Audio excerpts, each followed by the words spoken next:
We want to be able to take anyone who wants to go to the moon, anyone who wants to go to Mars, or anywhere in the solar system, and maybe beyond the solar system at some point.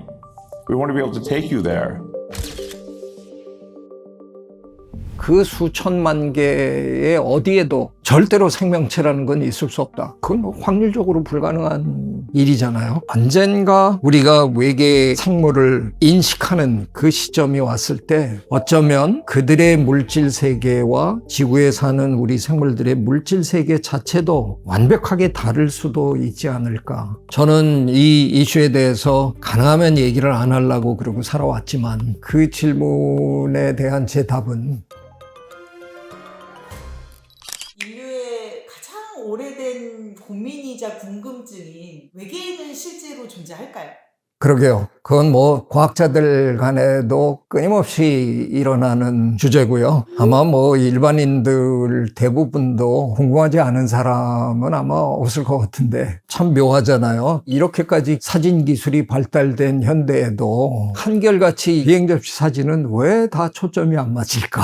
그게 참 저는 늘 궁금증인데 정말 궁금한 주제지요. 저는 대학 교수로 지내면서 진화 관련 강의를 하거나 아니면 일반 생물학, 생명의 기원 뭐 이런 부분에 가면 반드시 그 질문이 나오거든요. 제가 농담 반 진담 반 제 전공이 관찰학입니다 이러고 살았잖아요. 관찰학이라는 학문은 없는데도 그냥 늘 회피하고 살았어요. 나는 이 주제에 대해서는 강의하지 않겠다. 거의 제 모든 연구는 관찰에서 시작이 되는 건데 관찰을 할 수 없는 가장 결정적인 주제가 그거거든요. 태초에 생명체가 어떻게 탄생했느냐. 그걸 제가 관찰할 수가 없잖아요. 그리고 인간으로 태어난 그 누구도 그 현장에 있어 본 사람이 없는 거니까. 우주에 관한 질문도 저는 똑같다고 생각해요. 네. 외계인 하면 제일 많이 떠오르는 게 깡마르고 작고 막 이런 모습들을 많이 연상을 하는데 실제로 그런 모습일까요? 그 전에 우리가 과학 잡지 이런 데서 흔히 보던 외계인은 흰 뭔가를 이렇게 입고 머리는 이만하고 몸은 왜소하고 팔다리 가늘고 눈은 쾅하니 이만큼 크고 그런 존재로 우리는 늘 외계인을 상상하고 있었잖아요. 그래도 ET만 해도 그런 황당함을 좀 넘어선 왠지 우리가 교감할 수 있을 것 같은 그런 생명체처럼 표현을 한 거 아니에요? 스필버그 감독이. 약간은 징그러운 면도 있어 보이고 약간은 낯설고 그러면서도 왠지 친근감이 이렇게 느껴지게끔 아주 절묘하게 잘 만들어낸 거라고 생각하는데 저는 이 이슈에 대해서 가능하면 얘기를 안 하려고 그러고 살아왔지만 이제 오늘 우리가 굳이 이 주제를 가지고 얘기를 하는 거니까 그 질문에 대한 제 답은 우리가 형체를 알아볼 수 있는 그런 외계 생물은 없을 것 같다는 생각이에요. 전혀 다른 어쩌면 우리 눈에 보이지도 않는 어쩌면 우리의 감각계로는 느낄 수 없는 그런 존재들일 가능성이 저는 훨씬 크다고 생각해요. 왜냐하면 우리가 지금 보고 있는 이 생명계는 DNA라는 그 아주 독특한 화학물질이 만들어낸 그런 개체들이잖아요. 근데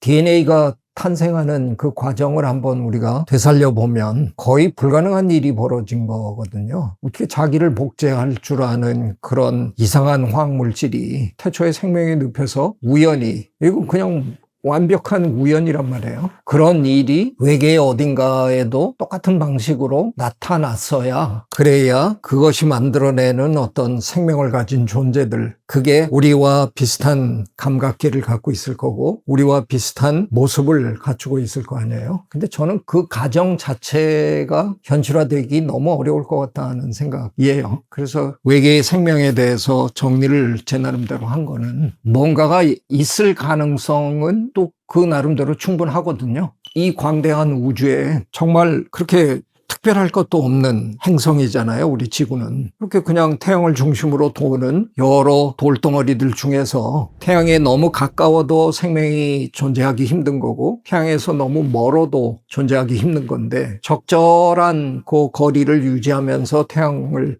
중심으로 돌다 보니까 여기에는 이 기막힌 생명이라는 것이 탄생했는데 지금 우리가 속해 있는 이 은하계에 태양계 같은 소우주가 무지막지하게 많다는데 중앙에 중앙에 있는 항성을 중심으로 도는 많은 행성들 중에 지구와 태양과의 거리 정도를 유지하고 돌고 있는 그런 행성들 아마 모르긴 몰라도 수천만 개는 될 텐데 그 수천만 개의 어디에도 절대로 생명체라는 건 있을 수 없다. 그건 뭐 확률적으로 불가능한 일이잖아요. 어딘가에는 확률적으로 생명이라는 게 탄생됐고 유지될 수 있는 그런 확률은 분명히 있는 거죠. 코스모스 책에도 보면 칼 세이건 선생님이 그렇게 얘기하잖아요. 만약에 그렇다면 그건 어마어마한 공간의 낭비다. 그렇죠. 이 어마어마한 공간에서 먼지와 같은 지구에만 생명이 있고 다른 그 광대한 공간 속에는 아무것도 없어라. 그건 공간의 낭비라고 표현을 하셨단 말이에요. 아주 기가 막힌 표현이잖아요. 그 논리로 보면 어딘가에 뭔가 있을 것 같다는 건 뭐 확률적으로 충분히 받아들일 수 있는 거죠. 근데 그 존재가 과연 우리의 관점으로 볼 때 우리와 비슷한 뭔가를 공유하는 존재여야 하느냐? 저는 그건 어려울 것 같다는 생각이에요. 우주물리학자나 천문학자들이 얘기하는 그런 외계 생물, 그분들은 왠지 지적인 생명체를 철저하게 가정하는 것 같다. 그 얘기는 뭐냐 하면 물리적으로 우리와 통신할 수 있는 어떤 존재를 가정하는 거잖아요. 그렇다면 우리가 주고받는 이 어떤 암호를 양쪽이 다 그 암호를 해독할 수 있어야 되는데 그 얘기는 어쩌면 비슷한 수학 논리를 발전시킨 존재일 수 있는 거죠. 아니면 전혀 다른 어떤 논리 체계를 갖고 있더라도 우리 둘 간의 소통 신호를 그들의 방식대로 분석할 수 있는 그런 지적 능력을 갖고 있는 거다. 근데 저는 이제 생물학자다 보니까 사실은 우주물리학자나 천문학자들하고 그런 얘기를 할 때 조금은 동떨어진 느낌을 이제 늘 받아요. 저는 왠지 그런 식으로 꼭 교신이 되는 게 아니라 언젠가는 우리가 화성에 갔다가 그들은 원하지도 않는데 우리가 발견하는 그런 과정은 왜 저분들은 전혀 생각하지 않을까? 그러니까 만약에 우리가 그런 외계의 어떤 생물과 교신할 수 있게 된다 그러면 이거는 너무 먼 우주에 있는 것들이랑은 교신이 불가능하잖아요. 그래서 천문학자들의 대체적인 그들이 동의하는 거는 우리가 그런 존재들을 찾는다 그래도 아마 그거는 한 100광년에서 한 300광년 내에 있는 그 정도 거리에 존재하는 누군가와 만날 확률이 있는 거지 그 바깥으로 나가면 우리의 시간계와 그들의 시간계가 겹칠 가능성이 너무 없는 거죠.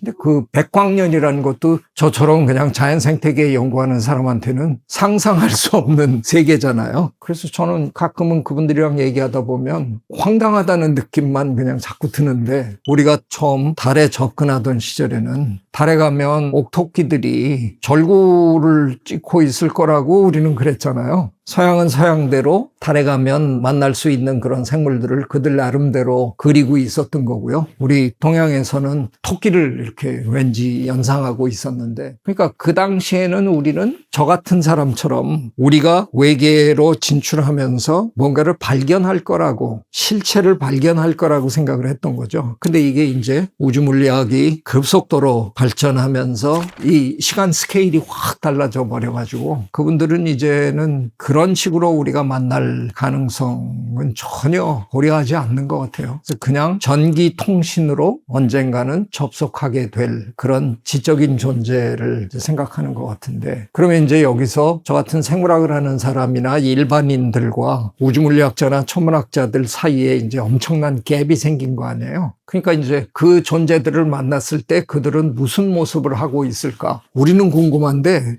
제가 보기에 이미 우주물리학자나 천문학자들은 그거는 궁금하지 않은 것 같아요. 그래서 이게 우리끼리의 궁금증이 돼버렸습니다. 제 생각에는. 근데 저는 왠지 언젠가 우리가 외계 생물을 인식하는 그 시점이 왔을 때 어쩌면 그들의 물질 세계와 지구에 사는 우리 생물들의 물질 세계 자체도 완벽하게 다를 수도 있지 않을까. DNA를 기반으로 하는 생물일 가능성은 저는 거의 없을 거라고 제 나름대로는 확신을 하고 삽니다. 어쩌면 그들은 복사기에서 그냥 핑 하면 새로운 객체가 슉 만들어져 나오고 빛이 한번 이렇게 탁 부딪히면 거기서 또 새로운 생명체가 탁 나오고 우리랑은 전혀 다른 어떤 생명 탄생의 메커니즘을 갖고 있지 않을까 그런 생각에 굉장히 심취해 있거든요. 근데 대부분의 우주물리학자나 천문학을 하시는 주변의 제 동료 과학자 선생님들하고 얘기해 보면 그건 불가능한 일이다. 물리학은 우주 어디에서나 동일하게 적용될 수밖에 없다. 이렇게 얘기를 하세요. 꼭 그래야 될까? 저 세계에는 혹시 전혀 다른 물리 논리는 불가능할까? 뭐 제가 논문으로 이걸 쓰는 건 아니니까 하여간 이 엉뚱한 상상을 저는 당분간은 멈추지 않을 생각입니다. 뭔가 전혀 다른 체계가 존재할 가능성은 없을까? 뭐 이런 생각을 저는 해봅니다.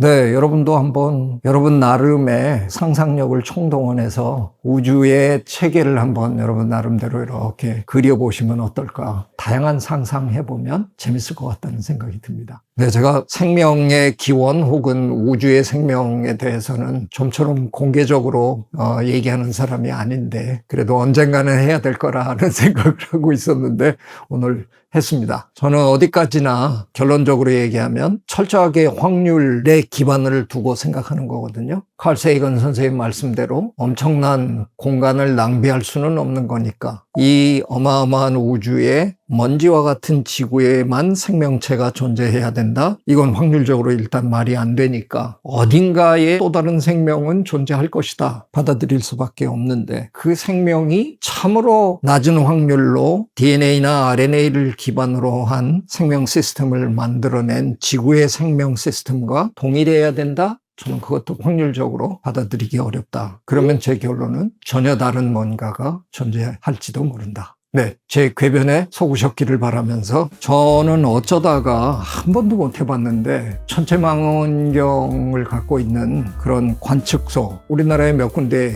있잖아요. 그런 곳에 가서 하룻밤 이렇게 한번 지내보는 거 참 좋을 것 같은데 어쩌다가 기회가 한 번도 없었어요. 그런 곳을 포함해서 전국에 있는 많은 과학관, 박물관 이런 곳들 가족 단위로 다니시면서 외계의 생명체가 과연 존재하느냐, 존재한다면 어떤 모습으로 존재할까, 뭐 이런 거를 가족 토론을 한번 좀 재밌게 해보셔도 좋지 않을까. 나 나름대로의 생각 체계를 논리적으로 잘 얘기하면서 가족을 설득해보는 그런 재밌는 시간을 가져도 좋을 것 같습니다. 기발한 아이디어가 떠오르시면 댓글로 좀 남겨주시면 저도 읽어보겠습니다. 구독, 좋아요, I love you.